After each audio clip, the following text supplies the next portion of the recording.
we ordered food at the castle, right? And on the phone they told her to speak English, and she started crying, and she told them, "This is like my native language. And you speak native French as well. Why can't we speak French?" They were like, "Your French is not good enough." Oh my god, that was 6 years ago this year. This is weird. Okay, let's start the cast. Go.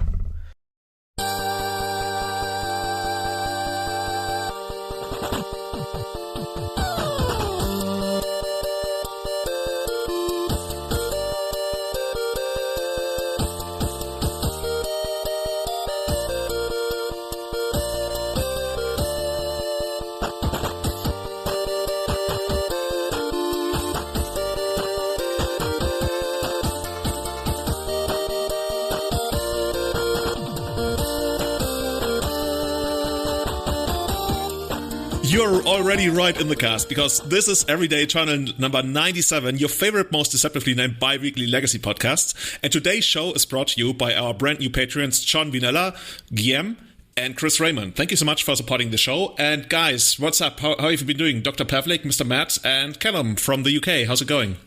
Good. Good to be here as always. Excited to talk about our topics tonight. It's very, very fun stuff. So, yeah. Our topic's going to be really fun tonight, because I think I'm going to lose a lot of friends once I say like what I really think about deck building. By talking about, I'm excited to listen to you and Matt talk about a love and you talk about this card. It's going to be really interesting. To me, it's not even about the card we're going to talk about, but True. We'll dive right into that. We will speak a lot about consistency, about deck building, but to me, most importantly, it's like, just so you know. It's not Blood Moon. It's not Blood Moon, no. It's Sylvan Library. But to me, it's much more about like the competitive mindset and how to approach stuff. And I have a lot of very strong thoughts about that. And yeah, we will see about that. But first of all, Callum, what have you been up to? You know what? We always do this section, and it's really nice to like catch up with what we're doing. But I've not had a particularly interesting last couple of weeks, and both of the descriptions you two have put in the show notes just sound like way, way more fun. Yeah, because your description was fucking blank. That's why. Well, I only just saw it, and I have a couple of things I've done. I played, I played in the Legacy Showcase recently, and I chose a bad deck and went 0-2. Yay. Work has been too busy for me to play much otherwise, so I haven't. You have an assistant at work now, you told me. Is that like secret information, or can I leak that? Oh, true, I guess. Yeah, so that's part of the reason why I've not really had time to do much. My job has been too busy for me, and I've been telling the boss I'm too busy, and he's finally like, yeah, okay, fine. So I got a guy to come in for half a day to help me out last week, and he's like, okay, I can see how much better you are with some help. Let's get him for 3 days next week. And so now I'm going to have him like, your manservant helping me. Yes. So it's always tough having someone come, because right now, like, I spend a lot of time at work doing work, but I also spend a lot of time pretending to work and chatting with friends about Magic the Gathering. So I don't get to do that the last week or two as much as usual. Can you train him to like sort through Magic Online data and figure stuff out? Because that's what a friend of mine actually did. Back in 2014, we had like this kind of team where we were like touring around all around Europe and even like playing the standard limited GPs. And this guy, he was working for some like proper serious company, like, you know, not the way I am. And he had a secretary, and it's actually kind of crazy to say, but he basically made her go through, I think back then we used like tcdex.net or whatever we had before. Yeah, exactly. And she went there and she like scored through all the different results and put together statistics, and she had no idea how Magic works, but he had told her like, okay, you categorize decks and stuff, and then she like calculated like top 8 percentages and stuff, and like he would share that before the GP with us, and we were like, how did you get that? And he was like, yeah, my assistant did that. Like, what the fuck? That's a good idea. I have a much more useful thing to do. I'm going to train him in the best ways to troll the Leaving Legacy group, and the Show and Tell Facebook group. So I'm going to train him in those ways, and he'll work on those that. Two are different groups? Good point. But maybe there's a secret Leaving Legacy group that you're not in. Wait. So actually, you got to tell me, is that like a dedicated Show and Tell group, or yes, is Leaving Legacy? Yes, it's called. I need to actually bring up the name because it's really, really funny. It's. Hold on, bear with me. It's probably Show and Tell Magic. No, it is the MTG Real Thing Presentation Education.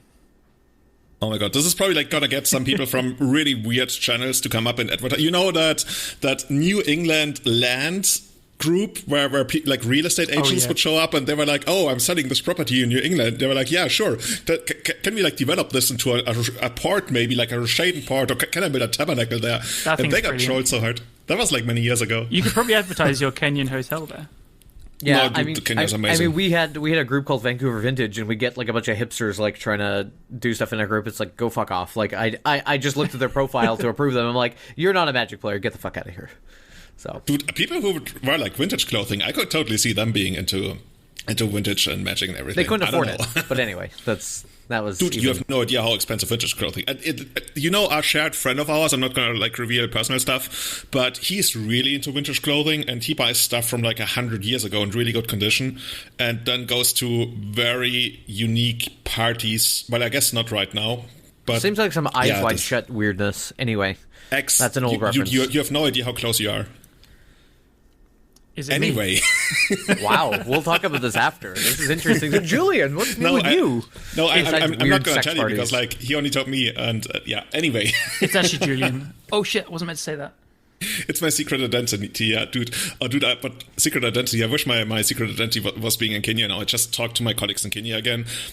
And you know what we would love to get? DJI just released a drone, and it has FPV flying, which means you put on goggles and you see through the eyes of the drone, and you can fly, and it flies like 130 kilometers per hour, or like 15,000 Fahrenheit or something. Anyway, and it's insane. I want to do that. It's like super illegal in Kenya, but nobody gives a shit.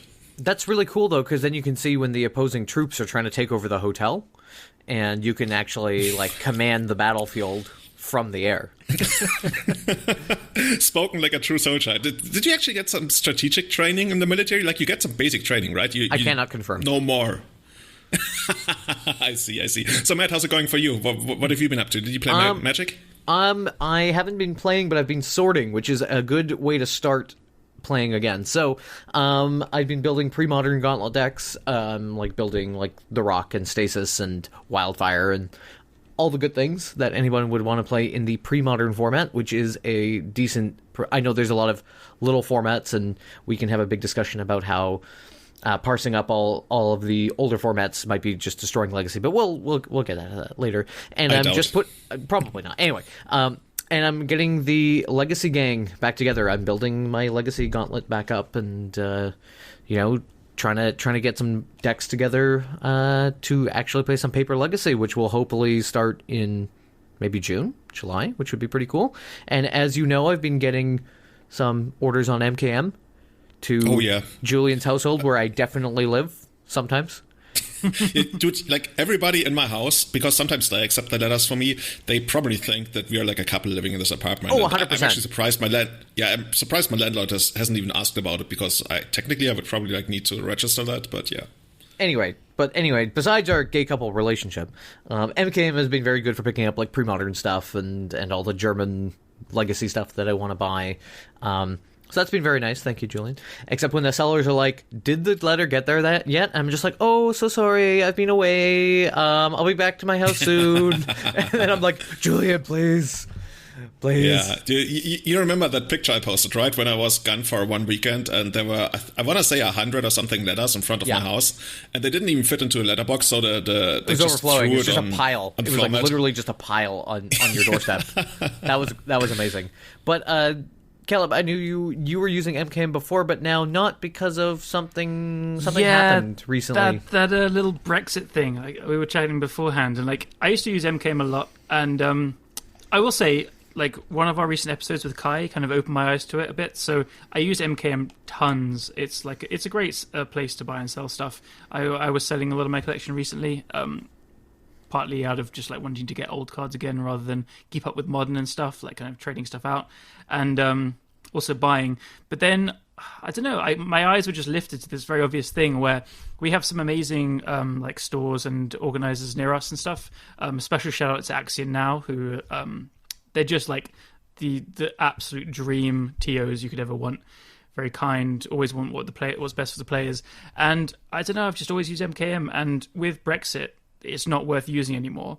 And so I've been like, okay, why don't I just buy from them and support them? And I should have been doing this the whole time, and it's like right in front of my eyes. So I've been telling friends to do that as well. So it's a push the right direction, but it makes sense that MKM kind of bullied out a lot of stores selling singles. Like they can't make much money on it anymore if everyone's like so cutthroat over that business. So I'm going to take this opportunity to tell everyone, especially in Europe, like, yeah, MKM is great, but you should still put your store first. If you think that they work hard to give you a good place to play in and good atmosphere and stuff. Yeah, like I know for us specifically, like I'll order from my old store. Yeah, you're in a very different position. So, but for example, like your buying store's not my selling like Russian foil Russian stuff. Yeah, like they just don't have it. But if they do have it, I buy it. I mean, they just I'm not don't trying have to buy like summer forests to cast my siege rhinos with. I actually do need more summer forests. So if there's anybody listening who has summer forests, I need 2 more to finish Enchantress. Anyway, please. Help me. Don't you have like 4? I have 4. I might be playing 5. Like, but then also like if you have multiple decks together, like, do you want to always be switching around your summer forests? And the answer, these are the problems those that are the everyone things has. I ask me on a daily basis. I understand. But to carry on quickly. So MKM, like, now that the UK has left Europe, God knows why, absolute idiots. I'm going to take the opportunity to say that as well. Like we get hit with the import and export duties. Like if I sell something, the buyers will like get hit by taxes, and so they don't buy it from us. And if I buy stuff, I had some credit left over, so I ordered like a box of the new set to draft with friends, and I'm probably going to get hit by like a £30-40 taxes fee. What? Yeah, it's probably like insane. Probably like 30 something euros. Yeah, that seems quite shitty. Yeah. So it's just not worth buying. So I'm upset to not be able to have that platform anymore, but also happy to now just like pump all my money into people. That you know where the real money is? The real money is making an MKM, but just for the UK. They've tried. There was this thing called Liliana Market, which got eaten up by MKM, I think. I read about that. Yeah. Now there's a prime opportunity. So what are you doing right now? Too Literally busy nothing. Talking to me. But yeah, it's true. I mean, yeah, this could be a good opportunity for a UK market. Actually, it'd be interesting. UK. I just love how random that name is, like Liliana Market. Yeah, it was not a great name, I thought. But honestly, like the most random names are the best, like Everyday Eternal, right? By the way, Matt, at some point you gotta tell us how we actually came up with the name for this podcast, right? Because unlike us, you're actually a founding member. Yeah, and all you're just suckers, guests who turned into hosts because the other hosts were just lazy buggers and couldn't find it. No, I think that's a story for episode 100. Yeah, that sounds good. If you have any like special questions about the history of the podcast, definitely hit us up on @EternalMTG on Twitter or on our Discord, which you can access through basically patreon.com/everydayeternal. Guys, so we want to talk about a bunch of, dare I say, controversial stuff, because I'm having a hard time leading into this topic because I have like some very strong opinions about competitive mindsets and how a lot of people, I think, don't really have it. They are like content, just theory crafting and like spending 99% of their time theory crafting, and then they play a tournament and they go 3-5 and they're proud of that because their opponents got lucky twice. Because so technically they might have even been top 8, and it's like I don't know the name of the guy, but I know that there's a guy going around, I've been told that a couple of times, who keeps telling people his best finish at a GP was a top 8, and his actual finish was a 10-5, but his opponents got quote unquote super lucky 3 or 4 times, and because of that he technically top 8 at that GP, and actually goes around saying that. And I think that's like, the most, you know extreme what? representation. I work at the grocery store, but you know what? My life, I just like, oh fuck, I just like barely missed it. But you know what? I would have been a CEO. So like, I tell people I'm a CEO, but I actually bag groceries. Like 10-5 is not bad. Like going 10-5 as a legacy GP is like pretty respectable. I think I went like something like that recently, but pandemic, whatever. I would say day 2ing is a great achievement for sure. Like it is very much. But but you. I was about to say, just jump into the source, man. You started off with it.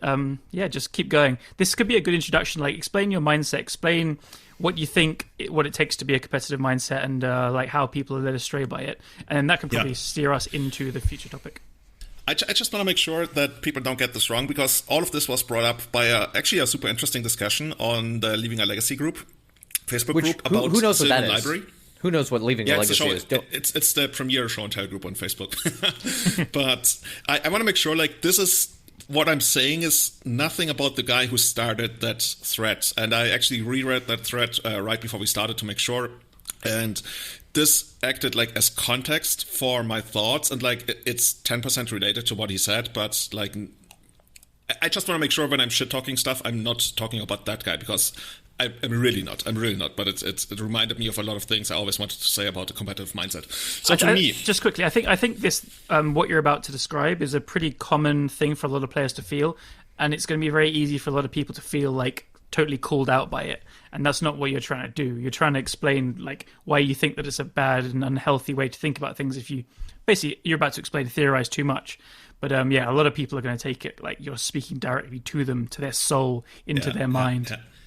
Well, I guess part of that is that, but I think another big important thing is that that's also okay to be like that. For example, I'm like that in like fighting games, or I'm like that in Brood War, StarCraft when I play that, because I don't play nearly enough to really like have a deep understanding, but I know all the theory kinda, but then in practice it's like a little bit different. So what I want to talk about is I think there's a lot of the mindset that people are happy only rarely ever playing tournaments, and I guess it's already super hard to play tournaments in the first place if you don't play on Magic Online right now. And then they end up in this thing where 90% of their time is spent theory crafting, and that's their hobby. That's actually their primary hobby. And it sounds super full of myself, but my primary hobby still kinda is like playing tournaments and winning tournaments, and that's just like a thing for me. I care so much more about winning tournaments than about, for example, getting a top 8. That's I think I've said that on previous episodes, but if I could win one tournament, I value that more than 8 top 8s, even though the 8 top 8s are a better representation of your skill. But I just like the thing about winning tournaments and the greatness that comes with that. I mean, in the context of Legacy, there's only so many greatness to be had, right? And that's why I despise the fetish around consistency, if that makes sense. Yeah. I mean, we have these like chat groups, right, all over Facebook, and in most places this comes up, where people always talk about increasing consistency, and I have a lot of thoughts about consistency and consistency brought about by good deck building, which is a great thing. But then again, I think consistency is neither good nor... I literally think consistency is neither good nor bad or by itself. What's an example of like good consistency and this like consistency that you're talking about in a negative way? In a negative way, is consistency means you want your deck to play out predictably. You want to have more agency. Like, agency is one of those big words, right? About how your deck plays out. And all of that is nice, but none of that says anything about how many matches you're gonna win. Unless, and that's the big part that we should probably talk about later, your deck is busted and should probably have something bad in it. Because the way you have to think about consistency, it's a spectrum. You have consistency and you have power. And in a healthy metagame, there's always a trade-off between consistency and power. We see that in for example, fast combo decks. If you drop your consistency really far, then you can get insane power. But at the same time, if you want more consistency, like a deck like Ad Nauseam Tendrils, then your power level is a little bit lower. You're much rarer going to kill in the first or second turn, but you eventually will get there with a much higher consistency. And that's the kind of trade-off I'm talking about. And I think a lot of people misthink that you can get both at the same time, consistency and power. And that's what we're trying to maximize, right? And we can do that to a certain degree because the trade-off is not always linear. And for that, I want to talk about the concept of marginal value. I guess that's... Most people kind of know about that if they have like... I always feel weird when people like explain very basic economic concepts and you feel like, oh my God, please, this is so obvious. But I guess I gotta mention it. So the idea of marginal value is for every extra unit of value you get, you have to pay a certain price. So for example, your power level, I'm just like pulling numbers out of my ass. Your power level is 10. Now you want to go to power level 11. Okay, that's going to cost you $100. You're like, okay, that's fine. I'm going to pay that. Now you want to go from 11 to 12. And now they're like, okay, that's $150. You're like, oh, now I have to pay more. Okay, that's still kind of okay for me. But now you want to go from 12 to 13 and it's 200, for example. And you know, your marginal value of getting that extra unit of power is going down, and eventually you come to a point where adding that extra power, or in this case, I guess, consistency, is not worth it anymore. It's called the concept of diminishing returns, right? Pretty much, yeah. That's a good way to put. Yeah, that's basically it. That's where we arrive at it. And I think when we talk about breaking a format, I think that's the core of the concept of breaking a format is to find that ideal trade-off between consistency and power. I guess a good example, actually, quickly. There was a Reddit thread the other day about someone who had built a kind of very quirky, kind of cool ideas lands deck with lots of enchantments and stuff. And I think they maybe hadn't just played the format for a while. It was a cool idea, but one of the key things they were trying to do was play a mana bond turn 1 and discard their hand. And in that hand was enough lands to cast an arrogant worm, or they actually had the red version of it. Oh, I love it. I mean, I love the idea. I thought the deck was really cool, and like the ideas they're trying to do, there was loads of little synergies in the deck, so very, very cool ideas, but the power level was absolutely nowhere near there. Like, even if it was 3 mana for a 4/4 trample at all times, you would never play this because the power level is not there. So this is like the floor of what you're describing. Yeah, this is, I guess I would say this is a good example of low consistency, because that's a rather rare thing to happen. Well, let's assume that they actually managed to get that consistently. But then the power level there is not worth it. I guess you could get that consistently by adding Mana Bond. You could also add Lionside Diamond, which is something people used to do with Arrogant Worm.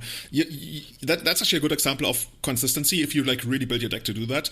But the power level is really low. So what I'm always saying is, if I want a consistent deck where I have the maximum amount of agency about my draws, I play 60 islands. Because maximum consistency, maximum agency, power level, fuck Zero. It's not there. We gotta find that sweet spot between power level and consistency as a trade-off. And sometimes that means playing a super inconsistent deck with insane power level. And sometimes that means playing something like Miracles, which is, okay, I guess the old top Miracles was super high consistency, super high power. And I guess that's probably like where I'm always like hesitant to say it, because I don't want to offend people more than necessary. Maybe a little more. I think Breach is another good example of this. Yeah, I would agree with Breach. That was actually what I was going to say, but yeah. You took it. So, yeah, what I was about to say about Miracles is that I feel like we've had this Miracles culture for, let me say, how many years was it? 5 years? Kind of like 5 years, where people were so used to getting high consistency and high power. And since you couldn't increase the power anymore, people were always working on increasing the consistency of the deck, which was the way to go, right? And like we stopped doing all that Legends Miracles thing, even though it worked out kind of well for Joe Lassett, and we went like really deep on trying to just like standardize the way Miracles plays out. And I think that's a very good example of getting to that sweet optimum between consistency and power, but also being in an incredibly unhealthy spot. And every time we feel like we're in that kind of spot on the graph, something happens. And I think that's why legacy bans are somewhat predictable. Like I'm not the only one, right? But I think I've played legacy, I've seen almost every ban coming except for survival. Yeah, I think we end up seeing that, we see the graph moving that way, right? We see the deck tracking along that graph towards that really high value, right? And I guess you're thinking like on an XY axis, right? It would be like the top right of the graph, right? High consistency. Once it starts tracking along that 1-to-1 curve, right? That straight line there, you're like, oh no, it's starting to go that way, and then people start complaining about it. But whereas, a deck like Breach, man, I remember playing against Breach at the time, the one major tournament that I played in against it, and I was just like, this deck is really good. And then I played against it a few times, and I'm like, wow, this deck is really consistent and very powerful, and fuck this deck, I hate it. It was pretty ridiculous. So he moved along that graph in my mind across one tournament pretty aggressively. So yeah.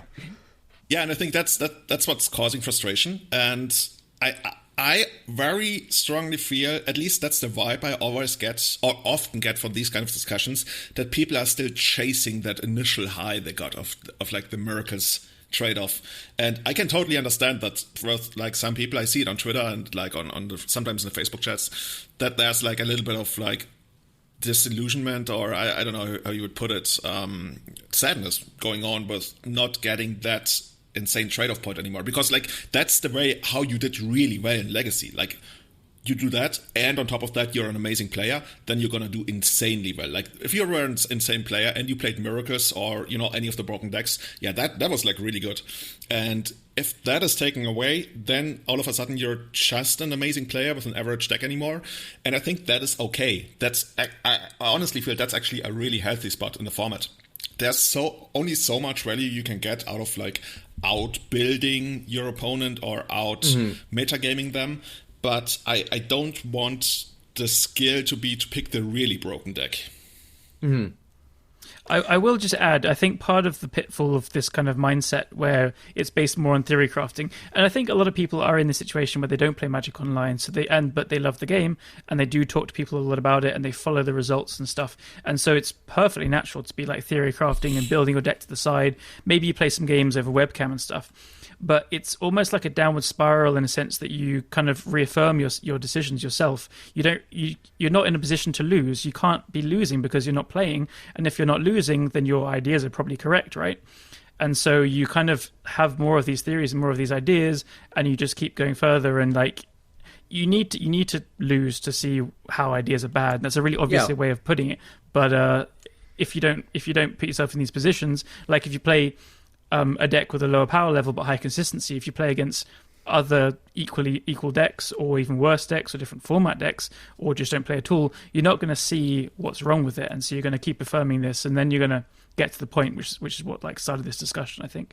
Yeah, and I think it's a little bit like engineering, right? Like, I mean, obviously engineers have been around for a very long time building buildings and shit, but what you have to imagine is that, like, I'm sure there were times in the 1800s when it's like, on paper, this should work, and they built it and it fell down. It's like, okay, well, what did we not account for? And that's kind of very similar to if you're just sitting around theory crafting. Now, I will say that I probably fall a little bit more into this camp over the last few years because I haven't, and especially, I guess, for a lot of people, as we just said, this year, because a lot of people probably haven't gotten to play as many tournaments and actually really test these decks, and you kind of, I guess, get to rely a little... You live on a Pacific island in the middle of a pandemic. I mean, it doesn't get any worse than that, really, right? With regards to being able to play. So I can only really draw upon my 20 years of playing and the matches that I have played in the past and hope. Yeah. But it's better than some, but not as good as, like, I will say it's not as good as, for example, you, Julian, who's actually sitting there playing the tournaments as often as you are, and I'm sure Callum, you are as well. But so it's important to state that that's not a bad thing at all, but it's just I think you are very grounded and realistic in expectations of what you're like building and theory crafting around. The point is you shouldn't be like so. The post itself was pretty confident and like assuring himself about the situation. So time to take apart that discussion and move on to let's really get our claws into this discussion. This discussion specifically was on the Leaving the Legacy group about Sylvan Library specifically. And I know we love to talk about, I mean, since episode 1 of this cast, what have we been talking about? Blood Moon and Sylvan Library. So, did we? Actually, yes. So I mean, we should have a discussion. What are the best enchantments in each color? But yeah, that's for something else. So we've been talking about this card for a long time, and what I can say is that having played since Type 1.5, it's kind of funny how Sylvan Library has come up. I mean, the card's been around since, like, freaking 1994, right? It's been around a while. People have been playing it. People play it in Old School. It's played in Pre-Modern. It's played in Legacy. But I would say, really, I didn't see it played a lot, around the time that I started playing Legacy, 2003, 2004, which was 1.5. And we have seen it kind of come into its own more, I would say, in the past 10 years. Yeah. So specifically, Julian, why don't you kind of go over the discussion of what this particular gentleman had asked or described. He had an interesting point, and I think that's the intricacy of the discussion is that I agree and I like running, for example, 2 Sylvan Libraries in Maverick decks. If I do run them, sometimes I don't run them. It depends on the metagame. There were metagames where I think card advantage was not the way to beat the games where to beat the decks with Oko and stuff. So I want to say I don't care that much about how many Sylvan Libraries one plays. My biggest gripe with the thing was that it was grounded in trying to increase your agency. And I think agency is incredibly overrated, just like consistency. And I think it's just that people feel weird when they don't have as much agency about what they're gonna draw, because I don't know, that's just me. Okay, I think there's this very American thing, just talking from a European perspective, that everything you win, everything you get, that you want to be the one who had agency over that. And I think agency and Magic and Legacy is so much more than just like whether you draw your cards consistently. Agency starts at when you select your deck, when you pick your deck, when you play your deck, and even understanding like strategic shifts in the game that they don't correlate to individual decisions. They correlate more to like, oh, do I need to close this game out quickly because suddenly I'm not the control deck anymore, I'm the beatdown now? That's like a lot of agency that doesn't manifest itself in like, for example, mouse clicks on Magic Online, and more like in how you think about stuff. And I think whether or not you draw certain cards is not really very high up on the kind of agency you want, because that's deluding yourself into thinking, oh, I have some agency, and what, in brackets, I'm a good player, so I can like get there, but that's just like a minor part, and I think it's not worth it. So I agree that if you want Sylvan Library, I can totally see wanting two. Like, we were talking specifically about like non-blue, non-Uro decks, because Uro is an insane interaction, and sometimes people run 3. But for example, like green mid-range, like Maverick is probably the best example. But it's an interesting point, like I mentioned earlier. I disagree with the reasoning. I agree with the outcome, I guess. So that's why it's such a delicate topic for me to talk about. Yeah, so I think like I think we have to frame like the use of the card in the particular decks, right? So like obviously one use is in the Delver deck as a one of, typically, sometimes in the main and the metagame, sometimes in the sideboard, to basically go against the control matchups, or to basically draw more cards against the Delver mirrors, right? Okay, and then there's the green mid-range, no Oko, no Uro, no whatever. So we're talking like Maverick, Nickfit, The Rock, Jund, etc., right? Those types of decks running Sylvan Library to, depending on how you want to describe it, increase your consistency, increase card draw, whatever it is, right? And I'm just trying to think, well, what's the next? I mean, who else is? That's kind of I would say the two camps, really. Is there another camp that we can think of, really? Those are the main ones. There's been Delver decks have been like sideboarding it more. There's, with the recent bannings, like there's been more clamoring for like card advantage engines. So Daniel Ducat, Daniel Gertschel, known as Ghoul Ducat, he's put I think 3 in his main deck, and he's just using Uro. Like they are the perfect cards together. Like Sylvan Library lets you use your life, and then Uro is the perfect card to like stabilize the board, and then gains you life to get more cards with Sylvan Library. So he's going this like very card advantage heavy route. This is what the snow decks were doing before, and probably are still doing. Like you're seeing Miracles sometimes play Sylvan Library when they're heavy in green for Uro. As you said, we're seeing it in like the Green Sun decks a bit, but this is where I'm like most skeptical of it, and this is where the discussion came from. The guy posting this thing in the group, he was talking about the context of Maverick, and some comments were like saying the cost of including it is real. Like these decks, you can't play all your one-offs because you're going to find them with the cantrips like other things. Like the cost of including a card which doesn't affect the board for something like that is quite a real cost. Yeah, and I think another big thing is when you think about it, it's Sylvan Library is inherently not part of your strategy as a deck when you're playing something like Maverick. Like if you play Sylvan Library on the second turn of Maverick, it's already like not the greatest thing, because you want to establish like some kind of pressure or advantage early on. Doesn't even need to be some physical pressure in the sense of a big knight, but some kind of pressure. I like Sylvan Library like in the third turn, fourth turn, fifth turn, whatever. But I want to present stuff that my opponent has to deal with right away. And when we talk about, and that's the second thing that I guess they say triggered me, is the idea of, oh, it's a one-off that you can't tutor for. It must be bad. For me, for like my entire life, that has always been like, I want to say so many bad things, but I probably should just like shut up. But it's really like, to me, that's almost a zero argument if it's a one-off that you can't tutor for. There's only one reason why a one-off you can't tutor for is bad, and that's if it's part of your combo deck. Like imagine if Ad Nauseam had no way to tutor for Tendrils, then that's just like playing a random Tendrils but no way to get it. Like if you only played like Ad Nauseam but no Infernal Tutor, and you had to like naturally like cantrip into it, oh my god, that would be so bad because it's an inherent part of your strategy. Sylvan Library is not part of your strategy. Sylvan Library is an extra thing you get on top. Sylvan Library is like, that extra sword you pack when you go into battle. It's not what you are not. Or for Sylvan the Americans, Library. it's the ankle gun, just so you know. Just putting it out there. Is that a thing? Oh my god. So that's why I don't mind if I have one-offs or two-offs, doesn't matter. Like Peter Vanderham made a really good point of like, yeah, so what, now it's a two-off, you still have no agency over whether you're going to draw it. If it's a four-off, you still have no agency over whether you're going to draw it. It's just like a matter of odds, especially like in non-blue decks without cantrips. And if it's not part of my strategy, I'd always take it like as an extra bonus. Just, for example, I like playing Palace Jailer as a one-off in Maverick, and yes, it's not green, you can't sign up for it, but when I draw it, it's amazing, and when I don't draw it, my strategy still works, and also I draw something else in its spot. That's a really good distinction, because like what we were just describing about the synergy with Sylvan Library and Uro, when Uro is your endgame as well, and like you have cantrips to find both halves of this synergistic pair, that is a real strategy, and that is part of your plan. So there, it's okay to have Sylvan Library in. You can have any numbers you want, really. Like 3 is like a kind of fairly common number. You see 2 as well. But like these are build-around cards at that point. But yeah, I agree that in Maverick, it is just an engine helping you find more cards that actually do your strategy, like you're explaining.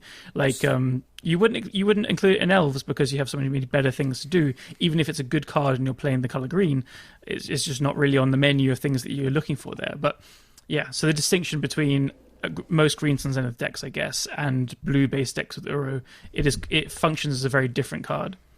Yeah, so, and I actually want to make that separation as well between the two decks. So as we were talking about, the one of, cherry on top, ankle gun, whatever you want to say, in Delver decks is just that hedge, right? And in Maverick, it's you're playing 2 of to have 1 to 2 of to have that extra hedge. And when you're getting into that 3 of, it's like, why... I think some people are like, oh, I play 4 because it's the type of card. There was an article I think Channel Fireball put out where it's like a 4 of card is a card that I want to see every time, all the time, and I want to see multiples and this and that and other thing, right? And some people argue, why play 3 Sylvan Library? It's not the card I want to see all the time or whatever. But like, depending on your strategy, maybe you do want to see that 3 of, you want to have that 3 of Sylvan Library, even if it isn't with Uro. So I'll take myself for an example, because I would say I pushed 3 Sylvan Library in Nick Fit for a long time, and people were kind of like, well, it doesn't really, why do you want 3 Sylvan Library? And the answer is because you're going to be blowing it up with Pernicious Deed. It's like, you want to... No, but hear me out. Oh, you're the best military commander. We need more troops. Why? Because we're going to take out our own ones accidentally. But it's true, though, because in that deck, you are the control deck, right? So you're going to your goal is to play Sylvan Library on turn 2, if you can, and maybe you push a threat and maybe you don't, but maybe your turn 1 is you have those games where you're going turn 1 Veteran Explorer pass and your opponent's like, oh, for fuck's sakes, and then turn 2 is Cabal Therapy, Force of Will, Flashback, Siege Rhino, fuck you, go. But maybe that turn 1 is Blind Cabal Therapy, turn 2 Sylvan Library, turn 3 build up until you're like turn 5, now I'm playing the threat, or I'm on the back pedal, I'm going to drop Pernicious Deed, yes, I kill my Sylvan Library, but I also just 4-for-1'd you, and now I'm going to drop Sylvan Library number 2, and then we're going to keep digging, and this game is going to go long. So I think it really depends on, how often do you want to see it? What are you doing with that card? Does it advance your strategy? And I think if it is just the adjunct to your strategy, I want to see more cards, I want to do whatever, fine. But if you're like, I'm going to use my life total as a resource to crush them with card advantage because I'm playing 4 Siege Rhinos as well, well, then maybe 3 isn't such a bad thing. Yeah, no, I agree with that. I think it's a really good point. And like, it is a card that's bad in multiples, so you do need to be wary of that. Like, I think we would see it more if it did, like, each copy did more things. You can find uses, and part of the point that the post made out, which is not bad, is saying it is a follow-up threat after you've made your opponent deal with your board. You can play it, which is actually just kind of solidifies what Julian was saying about it being a cherry on top kind of card. But also, like, they were saying if you have a second, you just keep it in hand, wait until they blow up the first, and then go on from there. But that's not a good use of a card. So, like, you're using it, yes, but I don't buy that as a very strong argument for, like, making the later copies worthwhile. Yeah, especially like if your board gets wiped, right? The thing is, if my board gets wiped, as for example Maverick, and then I'm running out Sylvan Library, that actually feels like really bad because now I'm not doing anything for another turn. I like the first thing you want to get down after a board wipe is a Planeswalker, really, because if your opponent gets you with a board wipe. That usually means they've been sandbagging spot removal to a point where they're like, okay, just like wait a little bit more. They're going to play an extra creature, maybe a Noble Hierarch, maybe fetch a Dryad Arbor, and now I'm going to board wipe. And then that's all since the beginning of time has been the game between control and midrange and aggro decks. It's like, how much do you commit to the board so you don't die to like Snapcaster, Swords, Snapcaster, the other way around. So you don't die to Swords, Snapcaster, Swords, while still committing enough so you don't like fade away. And if that happens, like the first thing I want to get down after a board wipe is a Planeswalker. So Sylvan Library is already a thing that doesn't get hit by spot removal, but it means you're once again not doing anything for a turn. So I'd much rather run a pop. Like if that's the idea for the second copy, for something like from a strategic perspective to actually talk about it, then I want my second copy to be a Planeswalker. And yes, that will mean that sometimes I will have a Planeswalker on the second turn and I can't cast it, but I don't even want to cast Sylvan Library in the second turn anyway. I will say, like, I think Sylvan Library is actually pretty overrated in the format at the moment, and it has been for a while. It's really strong. It's a bit controversial, I know, but like it is a really strong card, and it is very good with Uro, and it's pretty decent against control, as people know. Like, I'm not saying it's a bad card at all. It is very, very strong. But the way people talk about it these days, I think they're so used to like Uro being like so much more easy castable with Astrolabe.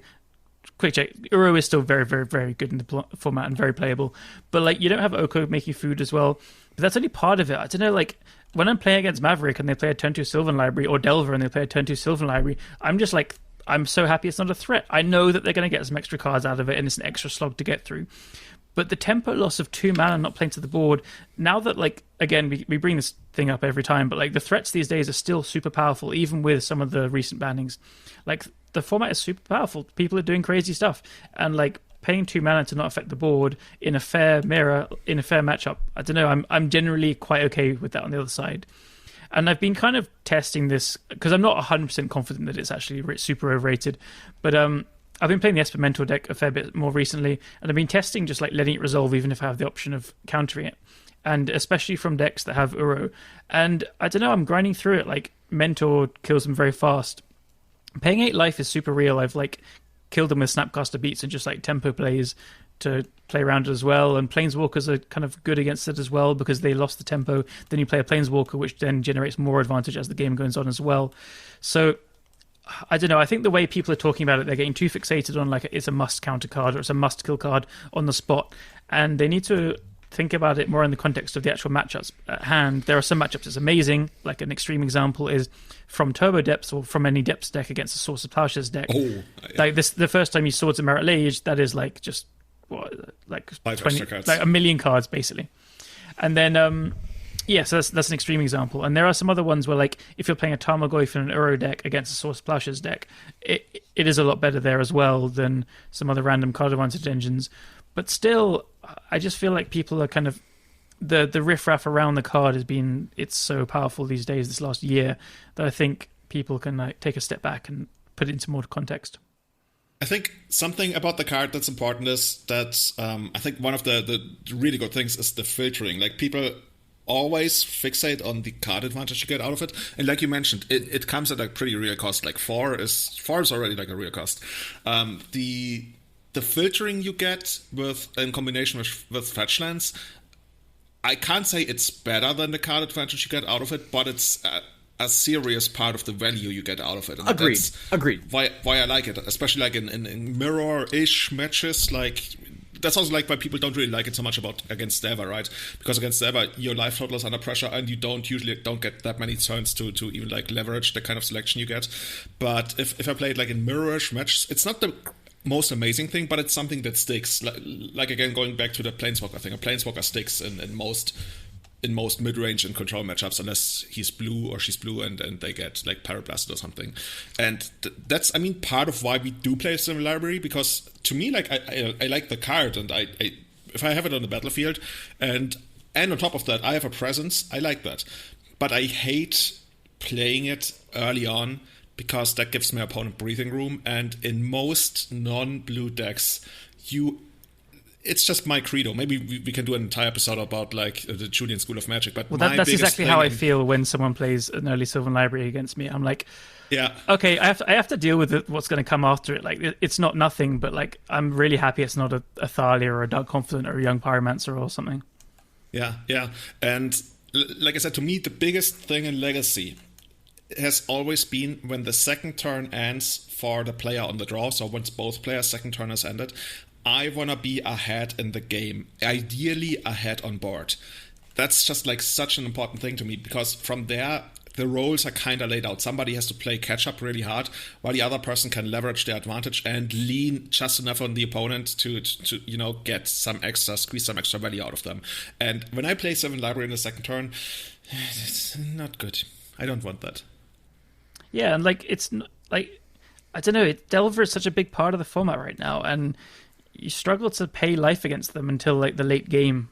It's not bad as like a turn 8 or 9 thing, but it's so like, risky, like paying life there. But again, the card selection, because there's obviously, as we just discussed, 2 parts to the card, right? And like one part is obviously Miri's Guile, right? Mm-hmm. Is like, look at the top 3, free top, right? And take a little look, see what's going on. But the ability to say, oh, 2 of these are definitely garbage, and I'm going to fetch these away. And the ability to say, I want this second card or this third card is pretty good. But yeah, obviously against that Delver deck, if you're like turn 1, do nothing, turn 2, Sylvan Library, and they're like, oh, because on my first turn, I played Delver, and on the second turn, I flipped Delver and attacked you for 3, and then did something else. It's true. The filtering is real. That's a fair point. Yeah, so I mean, I think that a lot of... Was it 2017 already the top was banned? Jesus Christ. It was holy shit, spring 2017. Being so long, April 20 6 Emperor Tyrannus. Anyway, the point is, the point is, I think a lot. Yeah, exactly. I think the thing is that a lot of decks back then. Look at how many people were playing the 2 of top, right? As they're filtering, etc., sort of smooth out your whatevers over the course of the game. So many people had top as an option because of the fact that it was 1 mana, colorless, etc. But I think the hype about Sylvan Library has shifted because, like, what else did those decks have? Now, many of those decks also splash green, so, like, moving into Sylvan Library was obviously a decent option for a lot of people, but, like, a lot of those decks just got fucked. Like Dead Guy Ale. Like, Dead Guy Ale was like, yeah, cool, I'm going to run 2 to 3 Sensitive Divining Top just as a, because I have fetches and I can smooth my draws and it's great. And now, fucked. Like, you're just running, like, is Dark Confidant a good enough card? Like, yes, obviously that's a great card, but you know what I mean? Like, a lot of people were left holding the bag, and now... Exactly. Painter. So now a lot of these decks are like, well, I'm still running green... Painter is apparently good, by the way. So I'm still running green, so, like, I guess I'm going to run some Sylvan Libraries, and I think just jamming them into every deck because maybe you played top before, maybe not as good as you would think. Yeah. Like, for as somebody who really hated top and who was basically on a 10-year campaign to get it banned, and I'm so happy it's gone, I can't deny that it also, like, took some decks with it, right? Some decks who probably had no business being competitive in the first place, who were just, like, barely kept alive by top, Nickfoot. And I think that's just, like, the reality. I just like your analysis. It's like, oh, please, Matt, send me your super legacy guru advice. What happened to Dead Guy Ale? Yep. And Matt is like, fucked. It's like, okay, please subscribe to the Patreon. It's true, though, right? I mean, there were a lot of those decks that were, like... The consistent, I'm using air quotes, but you can't see it, consistency, or whatever, these decks were smoothed out a lot by these cards that were really giving them a helping hand. And yeah, maybe did they have any business being as good as they were? Probably not. I would say Dead Guy Ale is, like, decent consistency. It just, like, doesn't have power level. Like, Dead Guy Ale, the biggest thing is that it doesn't have good planeswalkers. Its removal is okay. You're not doing anything scary. But, like, there's no turn 3 Knight of the Realm where it's like, oh fuck. The thing is, you're never really the control deck because you lack endgame potential, but you're also not very good at being an aggressive deck in any kind of way. You're like the ultimate mid-range deck, and you probably also, like, lose to, like, mana denial. Exactly. The times have changed, and like there are better control decks, there are better mid-range decks, and there are better aggro decks. And like, did Delver certainly help? Oh, most definitely not, right? And like, you end up being this weird, like, either you're gonna try to be that Abyssal Persecutor deck, which is like, oh man, that's okay, good luck. Oh, you know, yeah, man, it sucks because that was such a good deck for a long time, but. Yeah, I mean, I wouldn't show up to a tournament with Dead Guy Ale unless I was that one dude from the source who's been playing the deck since 2006, and, well, he knows that deck inside out and whatever. Says the guy who still regularly shows up to tournaments playing Siege Rhino. Now, mind you, but I'm the dude, right? So, like, I can play that deck in any tournament and probably do fine. See, that's the thing. If that's the thing you pick for yourself in Legacy, you are, as you call it, the dude. That's okay. Like, if you want to play your fun deck and do well, that's fine. I just think, like, and the pandemic has made it even more of a divide between really dedicated tournament players and people who are okay playing at the FNM, Legacy FNM, whatever, and doing well, and that's totally fine. Like, that has been me for, like, over 10 years. Oh, there's definitely a divide. But, like, I remember when I showed up to GP Lille, and it's like, oh, man, like, I really... And that was, again, so that would have been 2015, so that was Miracles, and, Dig Through Time. You know, Omnitel, and, like, you know, that's Dig Through Time meta. And I was like, do I really want to play Nick Fit in this meta? Because I had done testing before, and I'm like, this deck is no good. And I'm like... No, I'm just going to play this Griefer Jund deck with main deck chokes and boils and just, like, go fuck yourself. And you know what?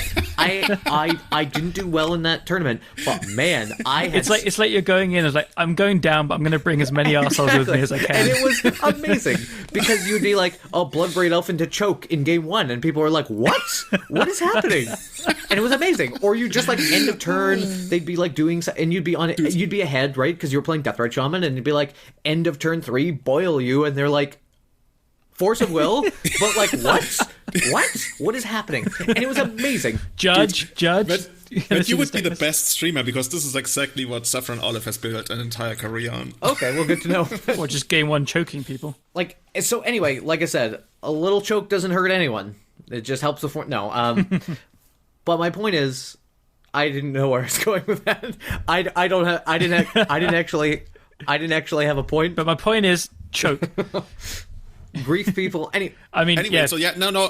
What my point is, I think the pandemic has created much bigger of a divide between people who really want to do well on Magic Online, right? And Magic Online is the most cutthroat environment. I think a friend of mine once put it, Magic Online is basically like playing day 2 of a GP all the time. Ooh. You might get some free wins, like sometimes, but overall it's people who know what they're doing, because you don't really notice when you play with just play points, but every time you enter a league, that's basically $10. And if you enter like 5 leagues a day, which is like not rare for people who grind it pretty a lot, then that's like $50 you already pay an entrance fee, and you can make it back, and you like can turn a little bit of a profit, or like even like if you're Daniel Götzl, you basically, I think by a couple of years now, he's probably gonna own the entire Pacific Northwest or something. He's making a lot of money, but it's where dreams go to die. Magic Online is where dreams go to die, and I think people are not comfortable with people with their dreams dying. And yeah, I'm just here to rant a little bit about to the extent to which theory crafting is going on without taking the actual matchup dynamics into account. And that's just like what that post brought me to with regards to what we talked about earlier, agency, how I think agency is overrated, and about consistency, how I think consistency is important when you've broken the format in a way, but overall it's rather pointless as long as we have a linear trade-off between consistency and power. So we try to chase consistency as long as we get a positive correlation to power. And that's basically what I want to be saying. I don't consider consistency or agency as inherently good or bad. And it's more important to think about it on a strategic level. Like, for example, with Sylvan Library. Like, I think a discussion about whether a card like Sylvan Library should be a 1 of 2 of 3 of is entirely pointless if you don't talk about it in the context of strategy. Yeah. And like, what is your deck trying to do? In non-blue green decks. Yeah, even in non-blue green decks, there's so many different strategies, like Callum pointed out, in dark depth decks. You get much more leverage out of it, whereas in decks like Maverick, which still inherently tries to put some kind of pressure on your opponent. Sylvan Library isn't all that great. Yeah, so, and it's like, I think there's a lot of, like, a lot of people look at the Delver deck, right? Xerox, whatever you want to call it, right? The 4 Brainstorm, 4 Ponder deck, and they're like, oh man, look at how consistent they are. This is, man, I don't want to play blue, or I don't want to play Brainstorm, or I don't want to play whatever you want to say, and they're like, well, how can I be them? And the answer is you fucking can't. So, you know, unfortunately, unless you choose to play the 4 Ponder, 4 Brainstorm, maybe even 4 Preordain sort of lifestyle that you want to lead, you're never going to get up to that level of consistency. So really consider, don't just jam a bunch of like Sylvan Libraries in your deck and say, well, I'm almost getting there. Look, I'm punching my deck in with a bunch of cards that it'll be like that, right? And the answer is no, it just ends up being a clunky mess because their deck is synergistic with that because, again, you run so many instants or sorceries to flip Delver, you know, you're putting cards in the graveyard for Nimble Mongoose, you're finding more removals, but right, like it's all part of a strategy. So, like, don't think that you need to run Sylvan Library just because you're trying to compete with them. Like, look at, I don't know if you guys ever played Agrolome circa... I did. It was one of my very first decks I tasted circa power. 2010, 2011. That level of synergy... So when you're burning wishing for devastating dreams like, and stuff. That deck with Countryside Crusher and Terravore, like, that deck, consistency-wise, holy... Like, not consistency, but also synergy, right? Like, everything worked together. It's like you had the cycle lands, but that was also good with Countryside Crusher, but then your Dark Confidants also basically never cost you any life, and you played Devastating Dreams. But that deck really... I mean, I played Sylvan Library, but I would say, in general, a lot of people weren't, like, you didn't need that card, right? Like, because you had, everything else was working so well together and meshing so well. So, like, before you decide to just say, I'm going to jam this card in because it does a thing that I want to do, consider how it works in your overall plan. Yeah, completely. Like, that's a deck that, like, wanted to play to the board more than most, even, like, as a general rule. Like, imagine playing as aggro loam and they're not, like, playing a threat on turn 1 or 2 or 3 or whatever. Like, yeah, you're going to fall behind if it's not impacting the board. I think that was true even back then, but especially now. Which, by the way, I'm going to post up my list from Mental Misstep era, and I was playing Agrolome back then, and I did not have the confidence to bring that deck to GP Providence 2011, but I was locally doing very, very well with that deck, and I wish I would have, because that would have been the better choice. I will post that deck up for nostalgia purposes, so everyone can... Cool. Sure. Give us a link. Give us a link. I think I still have, like, on my YouTube a couple of matches from basically Dmitry Nikitin, who's like the godfather of Agro-Rome in Europe, at least. And yeah, anyway, and he played it at GP Madrid 2010, and I still have, like, some videos of him going like, okay, Mulligan to 6, turn 1 knight, turn 2 knight, turn 3 knight. And he played against Marius Hausmann on Dread still, and Marius even got, like, the turn 2 Dreadnought off, but, like, turn 1 knight, turn 2 knight, turn 3 knight, yeah, that's too much. Talk about like, when consistency meets power. Oh my god, that's the dream come true, right? Yep, that's what this whole podcast has been about, right? Like, oh man. Maybe we should, like, print some merchandise. Consistency meets power, and then there's, like, absolute power at any cost, right? I like that. Yeah, at any cost. Any cost. And speaking of greatness and cost, Callum, you're gonna play in the Legacy. What's it called? The Team Lotus Box Octagon, right? Yes. Yeah, it's starting in 50 minutes. Is there still a slot I might consider playing? No, I think the last slot got taken up like an hour or two ago. I told you to play, but I know. It's really fun. Maybe like I've talked about it before. I just really enjoyed the kind of format and the funness. So I'm going to play Grixis Phoenix, an old favorite of mine. Just like a list taken straight from what I was playing whenever it was last time. God, Oko has just made me age like 10 years in like legacy terms. But it was probably just like a year ago when it came out, right? I don't know. Do you know if there's going to be live coverage, or are they going to do like post coverage? They're going to do it post coverage. So I think we're going to play tonight. Now it's 8:00 in the UK here, and they're going to record it, and then they're going to do live commentary tomorrow, I believe, is the plan. And I think they rescheduled it, right, to better fit European audiences. Yes. So Anurag was talking to me and a couple of others about, like, I was happy to play at this time, but people like Marcus and Ali, they really want to play these things, but it's just too late, especially if you're in Europe and have kids. It's starting at like midnight. It's just too much because you're going to be playing till 3 or 4 sometimes. So and you live in a proper time zone, not in like your time zone. Yeah. So I'm lucky. I'm like an hour ahead of all of you as well, but you're actually behind.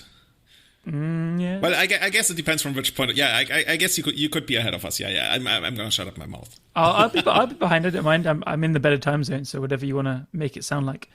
But you live in the past. That's what I want to say. Can't change the past. But yeah, so they're trying out this different time zone because Legacy is the one that's been struggling to fire the most. All the other ones have been firing fine. So oh, really? Okay, cool. Yeah, kind of sad, but I think the different time zone has kind of affected it a bit because.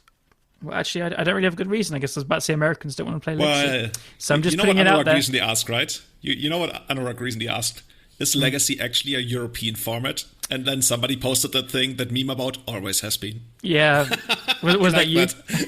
Disagree. I think this is another long discussion, but Star City Games cutting the coverage and doing what they did really did a number on the American Legacy scene. Which they really put the format on the map for me, as when I was like getting into the format and stuff. Like SCG Sundays was everything. I would be out at a party on Saturday night or whatever, and I'd wake up like hungover on Sunday, God knows where, and I would make sure I'm home on time to watch it. Or I would leave parties early just to make sure I'm there to watch it. Every single thing. It was religious. Oh man! And I was just exhausted every single Monday at school. That was just like the biggest thing, right? Yeah. I remember like traveling 3.5 hours to Nuremberg on a Saturday from Passau to play in the Legacy tournament, and then get home like super late. But the next day, you can watch Legacy. So yeah, that's so. With regard to like whether Legacy is like a European or an American format, it actually probably is like a Chinese or a Japanese format. Who knows? Like nobody cares. It doesn't matter. Yeah. But it's both. It certainly matters. Like the kind of work that SCG has put into the development of the format. It's something we probably still feed off from today. Even though, oh my god, prices. But that's a different episode. Yeah. A friend of mine told me he's selling a revised Scrubland for near mint revised Scrubland. For how much? How much is it on MKM? Can you guess? Revised Scrubland? $150 US. Nah, like no. Get the fuck out of here. Yeah, he currently has it on sale for $470. Oh my god! And he is getting a lot of people inquiring about it. That's crazy. Yeah, but apparently there's like a serious premium these days for near mint dual lands, which is like kind of hard to come by, right? Yeah, I mean the prices right now. I mean we can talk a lot about stimulus and Magic card prices and Bitcoin and all I know is this: cards getting very expensive doesn't really do a lot of good for the format. And I think, as you have seen by my buying habits on MKM, I have definitely bought a lot more gold bordered cards because I'm like, well, this card is now worth, oh God knows how much in a real tournament legal paper format, but I'm building proxy decks or I'm building gauntlet decks. Like, I'm going to buy an extra playset of gold bordered Rishadan ports because I have 8 real ones, but like, am I going to go out now that the prices are like whatever? Do you know what I mean? Like, when I need the 12 to 16 or 20 copies of something, it's like, oh my God, what am I going to do? Like, I'm not going to go pay the big money for it. Yeah. And again, this actually explains why I think you bought like 20 gold bordered Rishadan parts and I think like 16 gold bordered Wastelands. I think I have like 36 or 40 Korean Tempest Wastelands. So like, but again, it's not enough. I have more Korean Wastelands than Kim Jong-un, okay?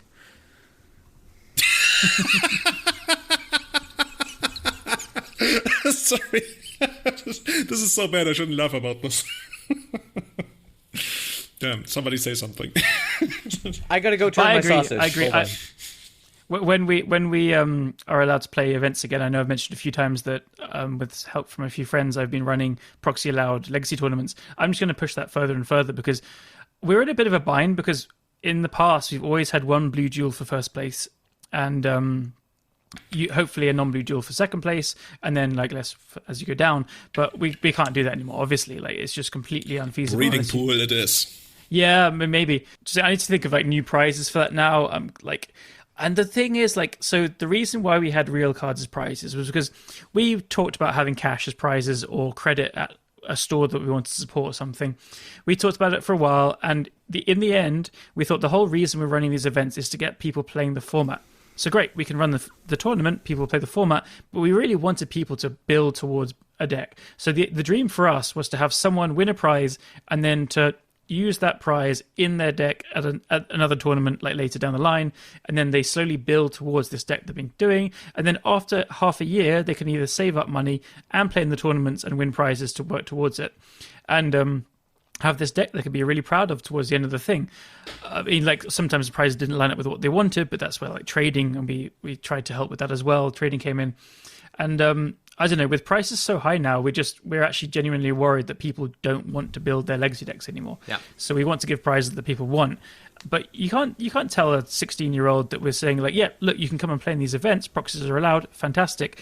But we can't tell them that, you know, you're going to work towards your 4-color snow deck with Blood Moons, because they're not going to. They don't want to. They can't. It's not reasonable to ask that. So we need to, like, kind of overhaul it, really. Yeah, I think it's really tough, because, like, to put in perspective, that people are like, well, I've already had my collection for years and years. Like a collector's edition Lotus, which is now collector's edition, has really taken off in the last little bit because people are basically saying, fuck it, we can use it in tournaments. A collector's edition Lotus now is worth more than what I bought a beta Lotus for 6 years ago. So think about that and put that in perspective. Like, that is insanity. And now the beta Lotus, well, Jesus, you don't want to know. It's I can't imagine. I was one of those people who said Underground Sea is, how could it go over $100? Come on, guys. Okay, and now, yeah, I mean, when I sold some recently, which I already regret. I was so annoyed with the format and paper play. I think we won't get to play too much paper in the future, at least for the next year or two. So I was really down about paper play recently. So I sold a bunch of things, and I said I regret it. But I knew I bought the Seas for €80 each, a few of them, which I don't know. I wish I could go back in time and to buy a few more. But, like, even then felt like expensive. Yeah. But when the topic of prices comes up in, like, chats or groups and stuff, it makes me pretty angry, because the overwhelming majority of people are like, oh yeah, well, I have all these things already, and they do say often, like, yeah, I don't mind the reserve list going, blah blah blah. But some of these opinions are like just this loud opinion about, yeah, I have it ready, so here is my opinion because I'm qualified to talk about it. But the people we should be listening to is the 16 to 18-year-olds who want to get into the format, and they just have no chance of playing in these paper events in the future if they don't have people lending them cards. It's just not realistic. And so those are the people that we want to be ushering into the format for the future, because we can't just have the same people, like, playing every single week in the store. You need to get fresh people in. And so this is what I'm really concerned about Legacy for the next few years, how it's going to progress through that. We have to see. Yeah, and then people give you that shit about, oh, but why should there be an entitlement to be able to play Legacy in the first place? Like, fuck that. You had the entitlement because you paid €50 for a card, not because you have to pay €500 for a card. That's what drives me crazy. Sorry, this feels a lot like this whole argument is like a lot like the real estate market, right? So, as many people have probably been aware, depending on your area and what's going on, interest rates are historically low because of the pandemic. So, therefore, people are getting out much more in a mortgage than they normally could, therefore driving real estate prices up. Therefore, it's harder for people to buy a house, et cetera, right? Well, this is like the Vancouver real estate problem. Some people are like, well, I've owned my house forever, or I got in, so too bad, you can all do it. And other people who are not in the market are like, houses are over $1 million and the average income is $50,000. Like, obviously, look at this multiplier. This doesn't make sense. How am I ever going to get a thing?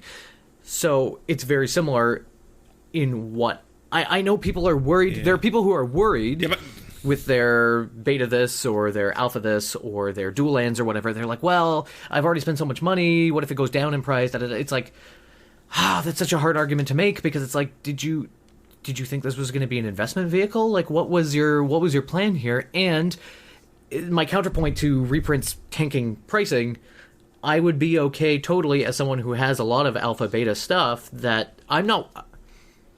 And now we go back into what Callum said, by the way. Now we're listening to the people I already have who everything, have and everything. I'm still in favor of reprints. It's fine to have opinions as well, but yeah. I want more people in the format. I want to be playing more Legacy, and you know what?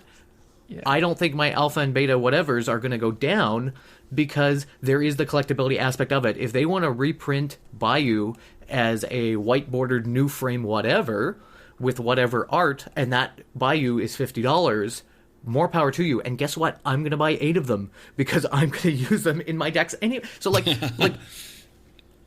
I mean, that's what people are saying, right? We want Wizards to almost do that, just because Wizards would probably, like, make a ton of money if they did that. But going back to the original thing, like, to me, it's much more about the fake argument of entitlement, because we are not talking about like something like human rights. It's like, oh, why should you be entitled to this and that? You are only entitled to, you know, physical protection, shelter, like all the basic things of liberalism. But beyond that, yeah, there's maybe no entitlement, but this is also not a question of entitlement. Like when I say I want people to be able to purchase legacy at prices that are compatible with like a medium income or even like a low income, because like a lot of people just get into it like while they're still students and stuff.